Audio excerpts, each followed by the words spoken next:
Hello friends, আশা করি তোমরা প্রত্যেকেই ভালো আছো। আমরাও ভালো আছি। তো আজকে আমি তোমাদের সঙ্গে একটা রেসিপি শেয়ার করতে চলেছি। সেটা হচ্ছে চিংড়ি মাছ দিয়ে পাট শাকের ঝোল। তো তোমরা অনেকেই এটা খেয়েছো, আবার অনেকে খাওনি। তো প্রথমে আমি চিংড়ি মাছগুলোকে ভালো করে ছাড়িয়ে ধুয়ে নুন হলুদ মাখিয়ে নিচ্ছি।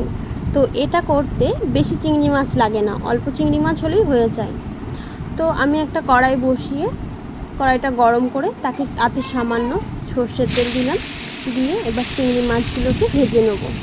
তো এটা আমাদের বাড়িতে কী হয়, আমরা এই যখন শাকের ঝোলটা করি পাট শাক দিয়ে, তখন আমরা চিংড়ি মাছটা একটু কড়া করে ভাজি। তো আমার কড়া করে ভাজা হয়ে গেছে চিংড়ি মাছটা।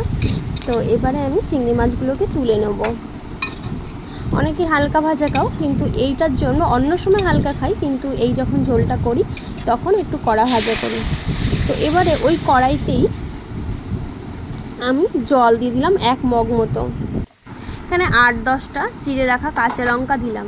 তো তোমরা যে যেমন ঝাল খাবে তো সেভাবেই লঙ্কা দেবে। তো আমরা একটু ঝাল বেশি খাই, তো তার জন্য একটু বেশি পরিমাণে লঙ্কা দিলাম। এরপরে দিয়ে দিলাম নুন, পরিমাণ মতো নুন দিলাম, দিয়ে এবারে একটা ঢাকনা দিয়ে ঢেকে দিলাম। তো কিছুক্ষণ পর দেখলাম জলটা ফুটে উঠেছে, যে টকবক করে ফুটছে।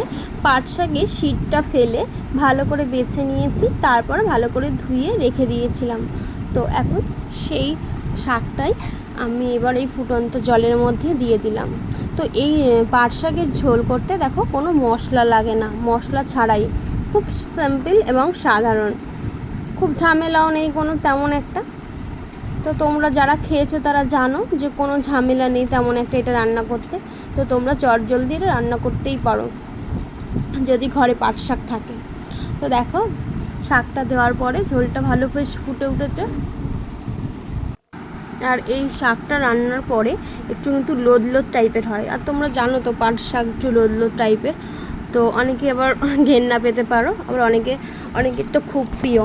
তো আমাদের বাড়িতে যেমন এই পাট শাকের যে রেসিপিটা চিংড়ি মাছ দিয়ে, এটা প্রত্যেকেই ভালোবাসে খুব।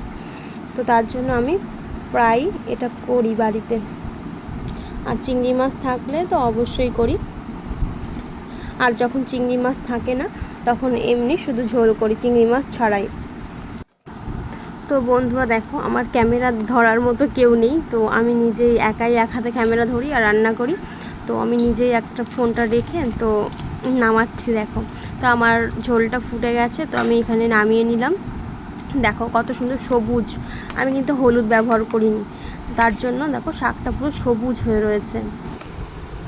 এবারে ওই কড়াইতেই আমি সামান্য সর্ষের তেল দিলাম। তো তেলটা গরম হয়ে গেছে, তো তার মধ্যে 2টো শুকনো লঙ্কা ফোড়নে দিলাম, আর হাফ চামচ মতো সর্ষে দিলাম, কালো সর্ষে। তো ফোড়নটা দেখো হয়ে এসেছে আমার। এবারে যে শাকটা ছিল নামিয়ে রেখেছিলাম, ওই শাকটা এবার দিয়ে দিলাম তেলের ওপরে। তো আরও কিছুক্ষণ ফুটিয়ে নেব, দিয়ে তারপরে নামিয়ে নেব। তো তোমরা কে কে এই চিংড়ি মাছ দিয়ে পাট শাকের ঝোল খেয়েছো, বা কারা কারা খুব ভালোবাসো, পছন্দ করো, তা অবশ্যই কমেন্ট করে জানিও। তবে আমাদের বাড়িতে সবাই খুব ভালোবাসে এটা খেতে। তো দেখো আমার ঝোলটা ফুটে গেছে পুরো, এবার নামিয়ে নেব। তো ভিডিওটি যদি ভালো লেগে থাকে তাহলে অবশ্যই লাইক কমেন্ট শেয়ার করো। ওকে, টাটা বাই বাই, তোমরা সকলেই ভালো থেকো।